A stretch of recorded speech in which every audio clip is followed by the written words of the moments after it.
सास का घूंघट पार्ट 6। अब तक हमने देखा कि रात के अंधेरे में चुपके से सचिन देविका से माफी मांगने जाता है, लेकिन देविका कहती है, सचिन, मेरे लिए सबसे बड़ी चीज मेरा आत्मसम्मान है, इसलिए मैं तुम्हें माफ नहीं कर सकती। अब तुम यहाँ से जा सकते हो। देविका, एक बार मुझे मेरे बच्चे से तो मिलने दो। मैंने अभी तक उसे देखा भी नहीं है। कौन सा बच्चा सचिन? वही बच्चा जिसे तुमने और तुम्हारे बाप ने अपने घर के अंदर तक नहीं घुसने दिया। आज अचानक बच्चे की याद कैसे आ गई? देखो सचिन, चले जाओ यहां से। मेरे बच्चे के सामने और मेरे सामने फिर कभी मत आना। सचिन जब घर जाता है तो घर के सभी आदमी उसे डांटने लगते हैं।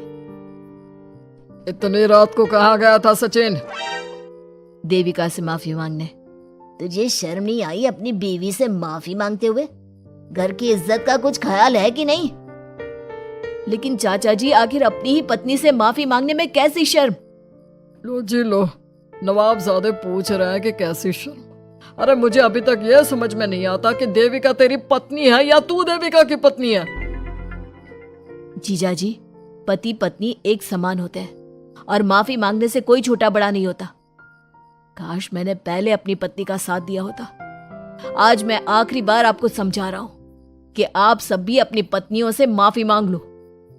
देविका ने तो मुझे माफ नहीं किया, शायद माँ, चाची, भाभी और दीदी ही आप सबको माफ कर दे। सचिन सभी को समझाने की बहुत कोशिश करता है, लेकिन कोई भी उसकी बात नहीं सुनता। वहीं दूसरी ओर सुजाता के हाथ का बना खाना सारे गांव में फेमस हो गया था, तो उसने एक बहुत अच्छा सा होटल खोल दिया। देविका, मैं चाहती हूँ मेरे होटल की सबसे पहली ग्राहक तुम ही हो, क्योंकि तुम्हारी वजह से ही आज मैं अपना खुद का होटल खोल पाई हूँ। क्यों नहीं भाभी? लेकिन भाभी, आपको अब अपने होटल में ना सिर्फ इंडियन खाना बनाना है, बल्कि इटालियन, चाइनीज और फ्रेंच खाना भी बनाना होगा। सुजाता सभी औरतों को अपने होटल का खाना खिलाती है। खाना खाने के बाद कम्मो कहती है, अरे बहू, इतना अच्छा खाना तो मैं भी नहीं बना सकती। तू तो वो हो गई, क्या कहते हैं उसे?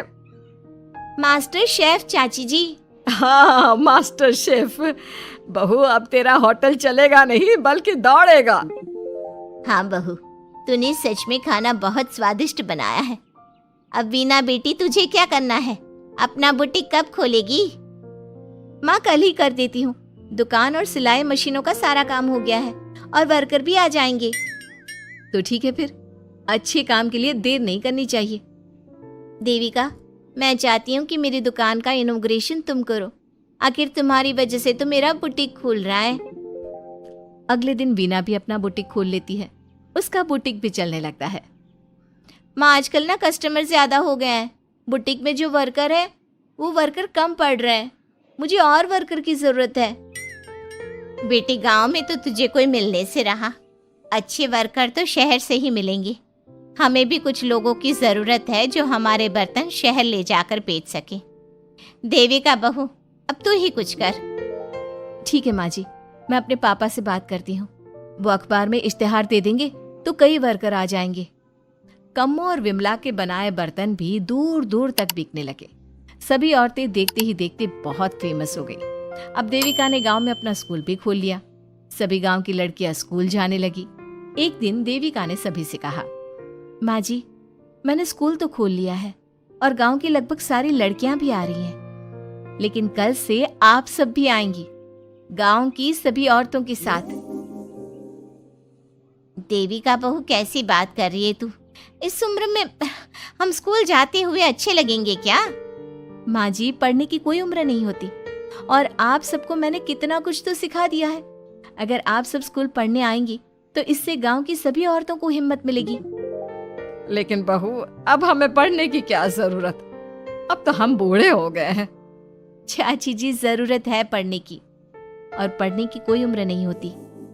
अब देविका लड़कियों को पढ़ाने के साथ साथ गांव की औरतों की शिक्षा पर भी ध्यान देने लगी।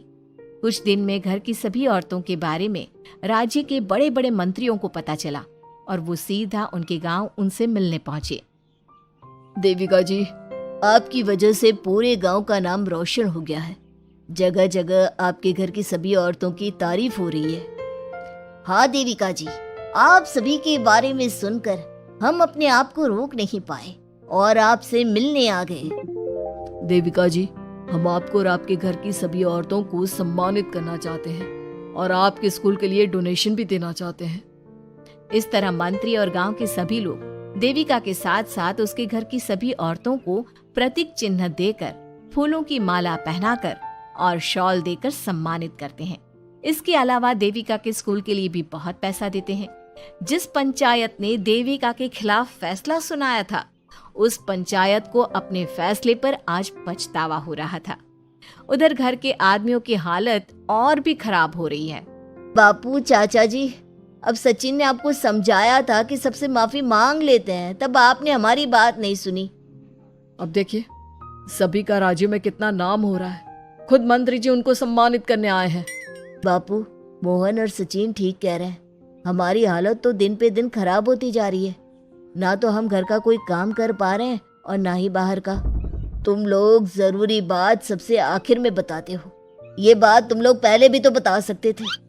भैया, हमें सबसे माफी मांगनी चाहिए और सबको यहाँ बुलाकर लाना चाहिए। ठीक है, तुम सब यही चाहते हो तो चलो आज ही घर की सभी औरतों को घर ले आते हैं। घर के सभी आदमी चल देते हैं सभी औरतों से माफी मांगने के लिए। जैसे ही वो औरतों के पास पहुंचते हैं, सभी हैरान हो जाती हैं। कम्मो, ये सब यहाँ क्यों आए हैं? पता नहीं, लगता है आज फिर झगड़ा करने आए हैं हमसे। अगर आज कल्याण ने मुझे कुछ बोला तो इसे छोड़ूंगी नहीं मैं भी नहीं छोड़ूंगी मोहन जी को। ना इनका भरता बनाया तो मेरा नाम भी सुजाता नहीं। शांत रहो आप सब, देखने तो दो क्या कहते हैं।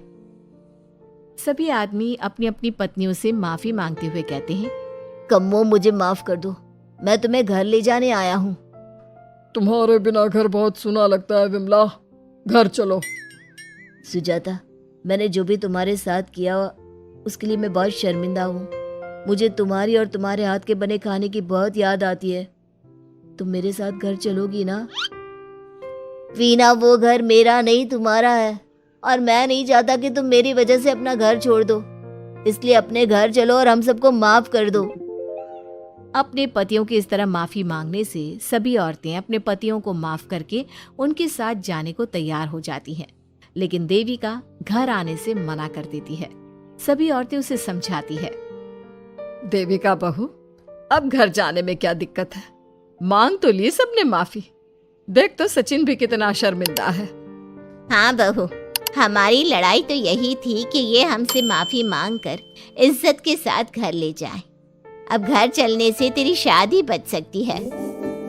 चाची जी, मैं पहले भी बता चुकी हूँ, अब दोबारा से फिर कह रही हूँ, मेरे लिए शादी से बड़ा है आत्मसम्मान। आप लोगों की शादी आपकी मर्जी से नहीं हुई है, लेकिन मेरी शादी मेरी मर्जी से हुई है। इसलिए शायद आप लोगों को फर्क नहीं पड़ता कि आपके पति ने आपके साथ क्या किया, पर मुझे इस बात से बहुत फर्क पड़ता है कि मेरे पति ने मुझे अपने बराबर नहीं समझा और इसलिए मैं उसे माफ नहीं कर सकती। देविका, मैं अपने बर्ताव के लिए बहुत शर्मिंदा हूं। तो जिंदगी भर शर्मिंदा रहना। और हाँ, आप सब इनके साथ जाना चाहती हैं तो जाइए, लेकिन मेरी एक बात हमेशा याद रखिएगा, शादी सिर्फ एक रस्म होती है। इस रस्म में पति और पत्नी बराबर के हिस्सेदार होते हैं, ना कोई छोटा होता है और ना कोई बड़ा। इसलिए यदि आपका पति आपको सम्मान दे तो बदले में उसे सम्मान दो, नहीं तो वो जैसा करे आप भी वैसा ही करो। देविका सचिन के साथ नहीं जाती है और अपने बेटे के साथ वहीं रहने का फैसला करती है। अब वो न सिर्फ अपने गांव बल्कि हर जगह जाकर महिला शिक्षा और उनके अधिकारों का प्रचार करती है। हमारे प्यारे दर्शकों, हमें कमेंट करके जरूर बताएं कि देविका का ये फैसला आपको कैसा लगा और हमारी कहानी सास का घूंघट आपको कैसी लगी। इसी तरह की मजेदार कहानी सुनने के लिए हमारे चैनल को सब्सक्राइब जरूर करें।